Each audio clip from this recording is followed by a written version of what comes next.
কেন পিএম মোদি লক্ষদ্বীপে গেলেন? কেন ভারতে চলছে বয়কট মালদ্বীপ এবং ভিজিট লক্ষদ্বীপের ট্রেন্ড? এতে ভারতের সেলিব্রিটিরা কি বলল? আসুন সম্পূর্ণ বিষয়টি বিস্তারিতভাবে জেনে নিই এই ভিডিওতে। সর্বপ্রথম পিএম মোদি লক্ষদ্বীপ টাপুতে যায় জানুয়ারি মাসের 4 তারিখ। তিনি সেখানকার অনেক ফটো তুলেন এবং সোশ্যাল মিডিয়াতে পাবলিশ করেন এবং লোকজন সেই জায়গার ছবিগুলো দেখে বলে ওয়াও, যে আমাদের শুধু এতদিন মালদ্বীপসই কেন ফোকাস ছিল, লক্ষদ্বীপে এত সুন্দর জায়গা থাকা সত্ত্বেও আমরা সেখানে যাইনি কেন। এবং এই নিয়ে কতদিন ভারতের মধ্যেও ডিসকাশন চলছিল, কিন্তু হঠাৎ দেখা গেল যে মালদ্বীপসের মধ্যে এই নিয়ে পেনিক শুরু হয়ে গেল, যে ইন্ডিয়ানসরা আলোচনা করছে মালদ্বীপসকে রিপ্লেস করে দেবে, মালদ্বীপসের পরিবর্তে এখন সবাই লাক্ষদ্বীপে যাবে একথা ভাবছে সবাই, এবং মালদ্বীপসে ইন্ডিয়ানসরা কম আসতে পারে, এইসব বিষয় নিয়ে মালদ্বীপসের মধ্যে পেনিক শুরু হয়ে গেল। তো তারা এই জায়গায় যেটা বলতে পারতো যে মালদ্বীপস ইন্ডিয়ানসকে সবসময় ওয়েলকাম জানায়, ইন্ডিয়ানস উইদাউট ভিসা আসা যাওয়া করতে পারবে এবং মালদ্বীপসের আনন্দ উপভোগ করতে পারবে, কিন্তু তার পরিবর্তে মালদ্বীপস ইন্ডিয়ানসের বিরুদ্ধে রেসিজম শুরু করে দেয়। এখানে দেখতে পারবেন এই একটা টুইটার হ্যান্ডেল মারিয়ান সুইনা নামের একজন মহিলা, তিনি হলেন বর্তমান সরকারের একজন ডেপুটি মিনিস্টার। তিনি এই স্টেটমেন্ট করেন যে ইন্ডিয়ানসরা কাউ ডাং অর্থাৎ গরুর গোবর এবং লাড্ডু খায়। তিনি এই ধরনের রেসিস্ট কমেন্ট করেন ইন্ডিয়ানদের বিরুদ্ধে।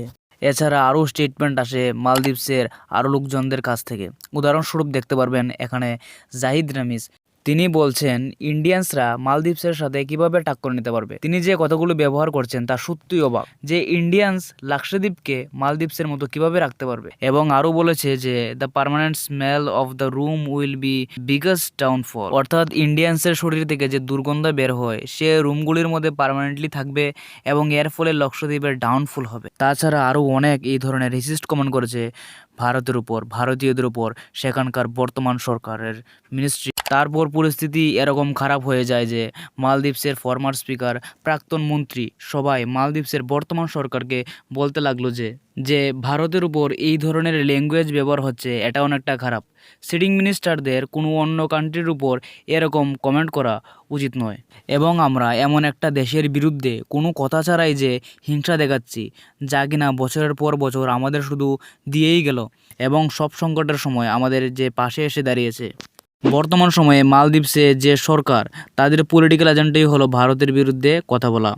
এই টপিকের ভিত্তিতেই তাদের রাজনীতি চলছে, ক্লাইমেট চেঞ্জ, ডেভেলপমেন্ট, এসবের তাদের কোনো গুরুত্বই নেই।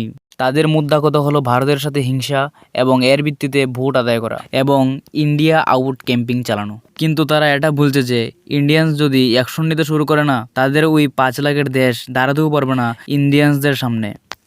এবং এই ঘটনার ফলে মালদ্বীপসের ইকোনমিকে এর ফল তো ভোগ করতে হবেই, কারণ আপনি এটা করতে পারেন না যে কোনো কান্ট্রির সিটিং প্রাইম মিনিস্টারকে what a clone puppet of Israel. এবং এই ঘটনার জন্যই ইন্ডিয়ানসরা মালদ্বীপসে যে হোটেল বুক করেছিল সেই হাজার হাজার হোটেল বুকিং, ফ্লাইট টিকিট সব ক্যান্সেল করতে শুরু করে। এবং এর জন্যই যারা ভারতের বিরুদ্ধে এই অভদ্র কথাগুলি বলেছিল ওই 3 জন মিনিস্টারকে সাসপেন্ড করে দেওয়া হয়। এবং এর সাথে ভারতের অনেক সেলিব্রিটিরাও এই ঘটনার জবাবে সোশ্যাল মিডিয়াতে সরাসরিভাবে নেমে আসে।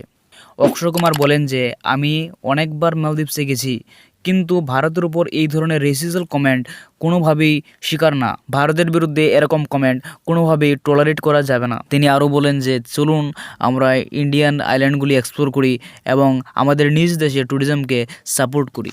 এর মধ্যে সচিন টেন্ডুলকরও বেরিয়ে আসেন, তিনি এক্সপ্লোর আইল্যান্ড হ্যাশট্যাগ ইউজ করে নিজের জন্মদিনের কথাও শেয়ার করেন, যে তিনি ইন্ডিয়াতেই একটি আইল্যান্ডে ঘুরতে গেলেন এবং তিনি সেখানে অনেক সুন্দর একটি বিচও পেলেন। সাথে সালমান খানও প্রধানমন্ত্রী নরেন্দ্র মোদীর তোলা সেই ফটোর উপর উক্তি করে বলেন যে it is so cool to see our honourable prime minister Narendra bhai Modi at the beautiful, clean and stunning beaches of Lakshadweep, and the best part is that ये हमारा इंडिया में है। তারপর জন আব্রাহামও আসেন এবং তিনিও নিজের এক্সপিরিয়েন্স শেয়ার করেন এবং কমেন্টে জানান যে আপনি ভবিষ্যতে কোথায় ট্রাভেল করতে চান, মালদ্বীপ নাকি লাক্ষদ্বীপে।